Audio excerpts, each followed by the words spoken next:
YCP అధికార ప్రతినిధి వెంకటరెడ్డిని arrest చేశారు తాడిపత్రి రూరల్ పోలీసులు.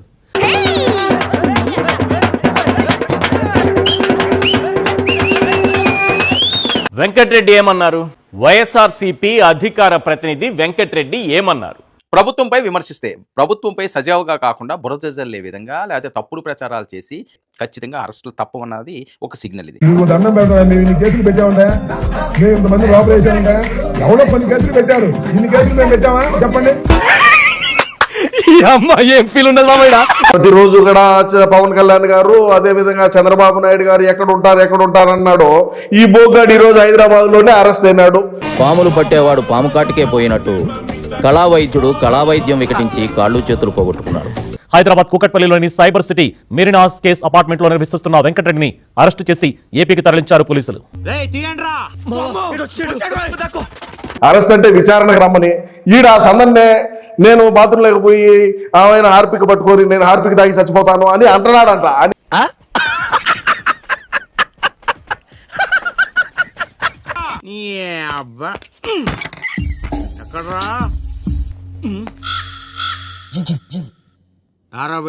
నేనా అండి?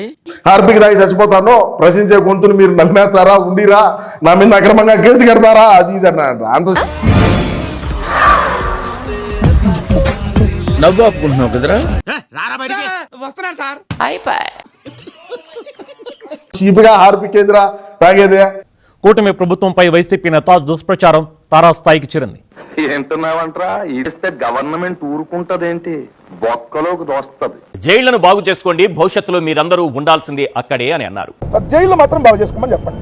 రేపు పొద్దున శాశ్వతంగా చంద్రబాబు వాళ్ళ కొడుకు వాళ్ళకి సంబంధించినటువంటి వాళ్ళందరూ అక్కడే ఉండాలి. కాబట్టి అయ్యన్న నీటికి పెట్టుకుంటే వాళ్ళకు ఉపయోగపడుతుంది. ఎందుకంటే మేము బాగు చేయలేము. ఇప్పుడు చాలా కాన్ఫిడెంట్ గా ఉన్నాడు. మీరు తీసేస్తారు బాబు. అంతే, చంద్రబాబుకు కోపం వచ్చింది, లోకేష్ కు ఆక్రోశం వచ్చింది, పోలీసులకు ఆదేశం వచ్చింది. యూనిఫామ్ లేని పోలీసుల టీం వెంకటరెడ్డి ఇంటికి వచ్చింది. అక్రమ అరెస్ట్ జరిగిపోయింది. జాగ్రత్త, ఎవరనుకున్నావు? నల్లబాలు నల్ల త్రాచు లెక్క.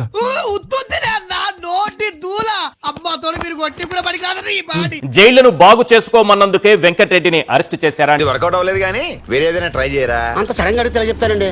ఇది చెప్పడానికి చాలా ఆలోచించాను. అటు చూడు.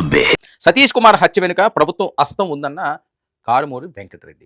ఈ అంశాన్ని సీరియస్ గా తీసుకున్న పోలీసులు ఆధారాలు చూపించాలంటూ కారుమూరిని అదుపులోకి తీసుకున్న పోలీసులు అరెస్ట్. ఇప్పుడు ఎక్కడ కొట్టాలరా? నిన్ను కొట్టకుండా పనే మార్గం లేదా? టీటీడీ మాజీ ఏవీఎస్ఓ సతీష్ మరణంపై పోస్టులు పెట్టారట. మరణంపై అనుమానాలు వ్యక్తం చేశారట. హత్య జరిగుండవచ్చని అందులో రాశారట. ఏదైనా ఒక మాట అన్నప్పుడు దానికి ఏ ఆధారాలు ఉన్నాయి? ఆధారాలు ఉన్నాయా లేవా? ఎందుకు ఈ రకంగా స్ట్రాంగ్ ఎవిడెన్స్ ఏదైనా ఉంటే చెప్పండి. ఎవిడెన్స్లు అది పెద్ద మిస్టరీ. అది దాని వెనకాల ఎన్నెన్నో తలకాయలు ఉన్నాయని అది ప్రభుత్వమే అని చెప్పి డైరెక్ట్ గా మాట్లాడటం. ఇప్పుడు మీరు చెప్తే తెలిసిందండి. మరి దీని మీద ఏం చేశారు తాడిపత్రి పోలీసులు? అంతే, ఎప్పటి నుంచో ఆకలితో అలమటించిపోతున్న ఎల్లో గ్యాంగ్ కు అవకాశం దొరికింది. పోలీస్ స్టేషన్ కు వెళ్లి ఫిర్యాదు చేశారు. తాడిపత్రి పోలీసులు పరుగున హైదరాబాద్ వచ్చేశారు. ఇంట్లో వాళ్లను భయభ్రాంతులకు గురి చేసి కారుమూరి వెంకటరెడ్డిని తీసుకెళ్లిపోయారు. ఫస్ట్ ఏంటంటే నిన్ను వదలరు, సెకండ్ ఏంటంటే కుత్త మొదలు కొడతారు, ఏంటంటే మూడోది నేను నీకు చెప్పలేను, ఏమైనా జరగచ్చు.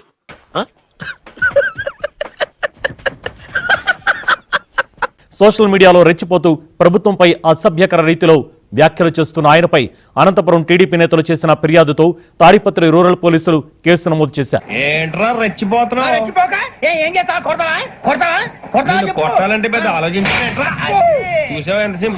మొన్నటికి మొన్న కర్నూలులో బస్సు ప్రమాదానికి బెల్ట్ షాపే కారణమన్నందుకు నోటీసులు ఇచ్చి పోలీస్ స్టేషన్ కు పిలిపించారు. ప్రభుత్వాన్ని విమర్శించడంలో తప్పు లేదండి. ప్రభుత్వం ఏదైనా తప్పు చేస్తే ప్రభుత్వ విధానాలు బాగోపోతే సామాన్య పౌరుడు కూడా ప్రశ్నించవచ్చు. సరే, ప్రశ్నించే వాళ్ళందరినీ కూడా అరెస్ట్ చేస్తామని ఎవరో చెప్పరు. ప్రశ్నించే వాళ్ళందరినీ అరెస్ట్ చేయాలంటే కొన్ని లక్షల మంది ఉండాలి. ఇంత చిన్న లాజిక్ ఎలా మిస్ అయ్యారు మీరు? 16 నెలలుగా ఈ కేసులు అంటే ఏదో మేమేదో పుట్టింటికో అత్తారింటికి వెళ్ళొచ్చినట్టుగా ఉంది మాకు కూడా. తెలియదట్లు ఉండబట్టే నిన్ను జైలు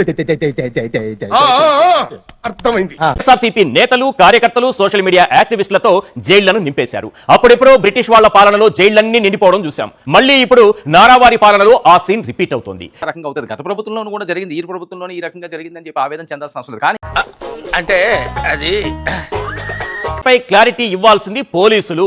కానీ ప్రశ్నించిన పాపానికి వెంకటరెడ్డి అరెస్ట్ అయ్యారు. ఇలా ఎవరైనా సరే మాట్లాడాలనుకున్నప్పుడు విధానపరంగా వాస్తవాలను చెప్పే ప్రయత్నం చేయండి. పర్సనల్ అటాక్లో, పర్సనల్గా తిట్టుకోవడాలు, లేదా అబ్యూజివ్ లాంగ్వేజ్లో మాట్లాడాలి, ఇవన్నీ కూడా ఎక్కడో దగ్గర ఫుల్ స్టాప్ పెట్టాలా. వీడు ఈ టైప్ లో తగిలాడేంటి? వైసీపీలో నెక్స్ట్ వికెట్ ఎవరనే దారిపై కూడా అప్పుడే సోషల్ మీడియా మొదలు పెట్టేసింది. ఇంకా కొన్ని ఉంటాయి యూట్యూబ్లు. అంబటికి అరెస్టుకు రంగం సిద్ధం. పండగ చేసుకున్నారు వీళ్ళ దుంపదేగా. ఇప్పుడు అసలు కేసు పెట్టగానే ఇంత పండగ చేసుకుంటున్నారే, అరెస్ట్ చేస్తే ఎంత పండగ చేసుకుంటారు. ఇప్పుడు అసలు కేసు పెట్టగానే ఇంత పండగ చేసుకుంటున్నారే, అరెస్ట్ చేస్తే ఎంత పండగ చేసుకుంటారు. అరెస్ట్ చేస్తే ఎంత పండగ చేసుకుంటారు. Intelligent boy, so sweet. చూద్దాంలే. చూడటం కాదండి, మీరు చెయ్యాలంతే. సరే మీరు ట్రై చేస్తారన్నారంటే అది ఓకే అయిపోయిన